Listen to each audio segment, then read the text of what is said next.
कहानी की शुरुआत में हमें बहुत बड़े एस्टेरॉयड को दिखाया जाता है जो नॉर्थ अटलांटिक में गिरता है, जिसका मतलब ये है कि अब कुछ ही घंटों के बाद पूरी दुनिया खत्म हो जाएगी। वहीं वेस्टर्न ऑस्ट्रेलिया में हमें जेम्स नाम के एक आदमी को दिखाया जाता है जो अपनी गर्लफ्रेंड जोई के साथ होता है। जोई उसे बताती है कि मैं तुम्हारे बच्चे की माँ बनने वाली हूँ। ये बात उसे बहुत अजीब लगती है क्योंकि ये दोनों जानते हैं कि अगले 12 घंटों में तूफान ऑस्ट्रेलिया में पहुंच जाएगा, जिसके बाद पूरा ऑस्ट्रेलिया भी तबाह हो जाएगा।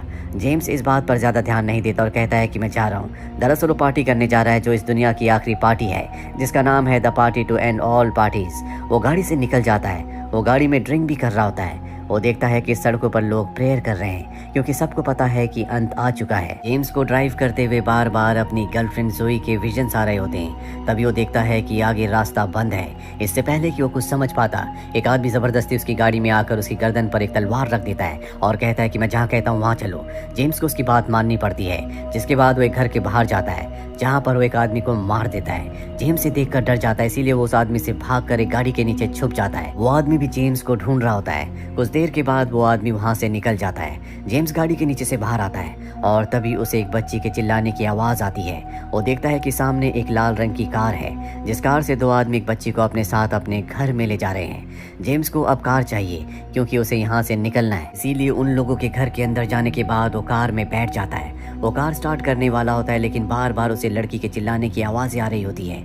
जेम्स अपने आप को रोक नहीं पाता, इसीलिए वो घर के अंदर जाता है और एक एक करके उन दोनों को मार देता है। उसके सामने अब वो छोटी बच्ची होती है जिसके साथ वो दोनों जबरदस्ती करने की कोशिश कर रहे थे। जेम्स उसे उठाकर बाहर गाड़ी के पास ले आता और कहता है कि गाड़ी में बैठो, यहाँ से हमें निकलना होगा। पर वो बच्ची जेम्स से भी डर रही होती है और कहती है कि मुझे मेरे डैड के पास छोड़ दो। जेम्स उस बच्ची को विश्वास दिलाता है कि तुम्हें मुझसे डरने की कोई जरूरत नहीं है, तुम मेरे साथ सुरक्षित हो। हमें यहाँ से जल्द निकलना होगा क्योंकि ये जगह सुरक्षित नहीं है। वो बच्ची उसकी गाड़ी में बैठ जाती है, जिसके बाद ये दोनों यहाँ से गाड़ी से निकल जाते हैं। रास्ते में वो बच्ची कहती है कि मेरा नाम रोज है। मेरे पिता ने हमारा घर जला दिया क्योंकि उसमें हमारी बहुत सारी यादें थी। मेरे पिता नहीं चाहते थे कि कोई भी हमारे घर में आकर रहे। जिसके बाद डैड मुझे आंट के घर ले जा रहे थे, लेकिन रास्ते में हमारी गाड़ी का पेट्रोल खत्म हो गया। मेरे डैड पेट्रोल पंप पर गए जहाँ से हम दोनों अलग हो गए। दरअसल पूरे शहर में, खास तौर पर पेट्रोल पंप्स में बहुत ज्यादा अफरा तफरी का माहौल है, इसीलिए रोज अपने डैड से वहाँ पर अलग हो गई थी। जिसके बाद इन दोनों लोगों ने, जिन्हें अब जेम्स ने मार दिया है, उन्होंने रोज को किडनैप किया। रोज कहती है कि हमें उसी पेट्रोल पंप पर जाना चाहिए, हो सकता है कि मेरे डैड वहाँ पर मेरा इंतजार कर रहे हों। जेम्स देखता है कि उसकी गाड़ी का पेट्रोल भी खत्म होने वाला है, इसीलिए वो उस तरफ चल देता है। कुछ ही देर बाद वो देखता है कि वहाँ पर रोज के डैड की कार है। रोज अपने डैड की कार के पास जाती है, लेकिन उसके डैड कार में नहीं होते। वो उनकी कार का हॉर्न बजाती है, जोर जोर से आवाजें लगाती है, लेकिन उसके डैड का कुछ पता नहीं होता। जेम्स कहता है कि अगर तुम्हारे डैड आसपास होते तो अब तक वो यहाँ पर आ चुके होते, तुम मेरे साथ चलो। पर रोज कहती है कि तुम मेरी आंट के घर मुझे छोड़ दो, हो सकता है कि मेरे डैड वहाँ पर गए हों। इसके बाद वो जेम्स को अपनी आंट का एड्रेस देती है। जेम्स देखता है कि ये जगह यहाँ से बहुत दूर है, इसीलिए रोज से कहता है कि मैं अपनी बहन के घर जा रहा हूँ, तुम भी मेरे साथ चलो। रोज मना कर देती है, वो कहती है कि मैंने वादा किया था कि मैं अपनी जिंदगी के आखिरी वक्त में अपने डैड के साथ रहूंगी।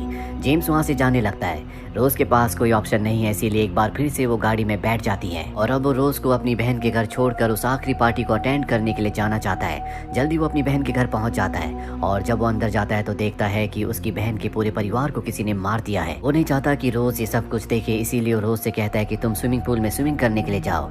और अब वो डिसाइड करता है कि वो यहाँ से आखिरी पार्टी में जाएगा। वैसे भी इस दुनिया में जितने लोग बचे हैं उनकी जिंदगी के कुछ ही घंटे बाकी रह गए हैं, क्योंकि कुछ ही देर बाद पूरी दुनिया से इंसानियत और हर वो चीज जो सांस लेती है पूरी तरह से खत्म हो जाएगी। वो गैराज में जाता है जहाँ से वो अपनी बहन की गाड़ी से अकेला निकलना चाहता है, लेकिन रोज उसे देख लेती है और गाड़ी में बैठ जाती है। जेम्स उसे बताता है कि मैं पार्टी में जा रहा हूँ। वो कहती है कि शायद वहाँ पार्टी में कोई ऐसा इंसान हो जो मेरी आंट को जानता हो। जेम्स उसकी बात मान जाता है और ये दोनों के दोनों पार्टी के लिए निकल जाते हैं। रोज रास्ते में देखती है कि जेम्स के हाथ से खून निकल रहा है। वो उसके हाथ पर कपड़ा रख देती है। अभी जेम्स देखता है कि एक पुलिस वाला अपने परिवार को लेकर लाइब्रेरी के अंदर जा रहा है। जेम्स रोज को लेकर लाइब्रेरी के अंदर जाता है और उनसे कहता है कि मैं चाहता हूँ कि इस लड़की को तुम अपने पास रख लो, लेकिन पुलिस वाले की वाइफ कहती है कि तुम यहाँ से चले जाओ। जेम्स रोज को लेकर वहाँ से जा ही रहा होता है कि पुलिस वाला उसके पास आता है। वो बहुत ज्यादा डरा हुआ होता है और कहता है कि मैं चाहता हूँ कि तुम मेरे पूरे परिवार को मार दो, क्योंकि अब कुछ ही देर बाद पूरी दुनिया खत्म होने वाली है और उस डर को अब हम और नहीं सह सकते।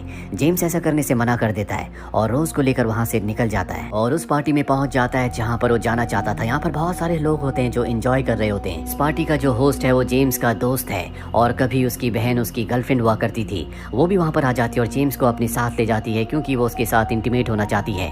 जेम्स रोज से कहता है कि मैं अभी कुछ ही देर में आता हूँ और वो उस होस्ट की बहन के साथ अंदर चला जाता है। पर चाहकर भी वो उसके साथ इंटीमेट नहीं हो पाता क्योंकि वो अपनी बहन और उसके परिवार की मृत्यु से बहुत ज्यादा डिस्टर्ब होता है। वो अपनी एक्स गर्लफ्रेंड को उसके बारे में बताता है लेकिन वो ये सब नहीं सुनना चाहती, जिसके बाद जेम्स को नीचे ले जाती है जहाँ पर एक बंकर है और बताती है कि जब तबाही आएगी, सुनामी आएगी तो हम यहाँ पर छुप जाएंगे। जेम्स कहता है कि इस दुनिया में अब कोई बचने वाला नहीं है, ये तबाही इतनी बड़ी है जिसमें तुम्हें कोई बंकर नहीं बचा सकता। ये सुनकर वो रोने लगती है और कहती है कि मैं मरना नहीं चाहती। तभी उसका भाई भी वहाँ पर आ जाता है। जेम्स उससे कहता है कि तुमने अपनी बहन को झूठी उम्मीदें दे रखी है, तुम जानते हो कि उस तबाही में कोई बचने वाला नहीं है। वो जेम्स पर चिल्लाना शुरू कर देता है। जेम्स ऊपर वापस पार्टी में आ जाता है जहाँ पर वो देखता है कि रोज को किसी ने नशीली दवा दे दी है, उसकी तबीयत खराब हो रही है, इसीलिए रोज को लेकर वो वहाँ से एक गाड़ी से निकल जाता है। अब वो रोज को लेकर अपनी मॉम के घर जाता है। उसकी मॉम कहती है कि तुम इतने वक्त बाद आए और वो भी ऐसे वक्त में जब आने का कोई फायदा नहीं है। वो अपनी बेटी यानी कि जेम्स की बहन के बारे में पूछती है। जेम्स कोई जवाब नहीं देता। वो बताती है कि एक दिन पहले मैं उनके घर गई थी, मैंने दरवाजे को नॉक किया था लेकिन दरवाजा किसी ने नहीं खोला। जेम्स कहता है कि वो उस घर को छोड़कर जा चुके हैं। दरअसल वो अपनी मॉम को नहीं बताना चाहता कि उसकी बहन और उसका परिवार अब इस दुनिया में नहीं रहे। जेम्स की मॉम पूछती है कि ये लड़की कौन है। जेम्स कहता है कि ये अपने पिता से अलग हो चुकी है, मैं सिर्फ इसकी मदद कर रहा हूँ। मुझे पेट्रोल चाहिए, क्या गराज में पेट्रोल है? उसकी मॉम कहती है कि है, जिसके बाद वो गराज में जाता और पेट्रोल निकाल लेता है। उसने अपनी गाड़ी का टैंक फुल कर लिया है। इसके बाद वो रोज को एक बार फिर से गाड़ी में बिठाता है क्योंकि अब वो उसे उसकी आंट के घर ले जाना चाहता है। जाने से पहले वो आखिरी बार अपनी मॉम को देखता है और इसके बाद वो रोज को लेकर उसकी आंट के घर पहुंच जाता है। पर जब वो रोज की आंट के घर पहुंचता है और घर में कोई भी नहीं होता, पर जल्दी जेम्स को घर के पास एक डेड बॉडी मिलती है जिसकी जेब में रोज की फोटो होती है। वो समझ जाता है कि रोज के पिता हैं। रोज भी उस तरफ आना चाहती है लेकिन वो रोज को मना करता है, पर रोज उसकी बात नहीं सुनती। रोज देख लेती है कि उसके पिता की मृत्यु हो चुकी है जिससे उसे बहुत दुख होता है। जेम्स रोज से कहता है कि तुम मेरे साथ चलो, पर रोज मना कर देती है। वो कहती है कि मैं अपने डैड से बहुत प्यार करती हूँ और अपनी जिंदगी के आखिरी पल में मैं अपने डैड के साथ रहना चाहती हूँ। जेम्स कहता है कि मैं भी डैड बनने वाला हूँ। रोज पूछती है क्या वो पार्टी वाली लड़की प्रेग्नेंट है। वो कहता है कि वो मेरी गर्लफ्रेंड नहीं है। दरअसल वो जो की बात कर रहा होता है, जो कि उसके बच्चे की माँ बनने वाली है। बच्चे की खबर सुनकर वो इसलिए खुश नहीं था क्योंकि इस वक्त में जब पूरी दुनिया खत्म होने वाली है, ऐसे वक्त में जो ने उससे प्रेग्नेंट होने की बात बताई थी। पर अब रोज के साथ रहकर उसे एहसास हो चुका है कि एक पिता और एक बेटी का बॉन्ड क्या होता है। रोज कहती है कि इस वक्त तुम्हें जो के साथ होना चाहिए था। जेम्स कहता है कि मुझसे कुछ गलतियां हो गई। रोज कहती है कि अब भी वक्त है, जाओ उसके पास जाओ, और इसके बाद वो रोज को अपने गले से लगा लेता है। रोज कहती है कि मैं तुम्हें तब तक जाते हुए देखूंगी जब तक तुम अपने आप ही मेरी आंखों से ओझल नहीं होते। क्या तुम भी मुझे देखोगी? वो कहता है कि हाँ। और अब जेम्स गाड़ी में बैठकर वहां से निकल जाता है। रोज उसकी गाड़ी के पीछे भाग रही होती है। जेम्स उसे फ्रंट मिरर में देख रहा होता है। रोज की याद में उसकी आंखें भर आती है क्योंकि उसे पता है कि कुछ ही देर बाद इस पूरी दुनिया के साथ रोज का भी अंत हो जाएगा जिसमें वो अपनी बेटी को देखने लगा था। अब जेम्स के पास ज्यादा वक्त नहीं है, इसीलिए वो ड्राइव करके जो की तरफ जा रहा होता है, पर रास्ते में उसकी गाड़ी का पेट्रोल खत्म हो जाता है। दुनिया खत्म होने में अब कुछ ही मिनट्स बचे हैं। वो भागता हुआ बीच हाउस की तरफ जाता है। बीच हाउस में पहुंचने के बाद वो देखता है कि वहाँ पर जो नहीं है। तभी वो बाहर समंदर की तरफ देखता है जहाँ पर जो खड़ी होती है। वो भागता हुआ जो के पास जाता है और कहता है कि मुझे माफ कर दो। जो उससे नाराज है इसीलिए जो उसे धक्का दे देती है। वही हमें समंदर की तरफ दिखाया जाता है जहाँ से आग की लपटों की तरह तूफान यानी कि सुनामी इन्हीं की तरफ बढ़ रहा होता है। इन दोनों को पता है कि ये इनकी जिंदगी के कुछ आखिरी पल है।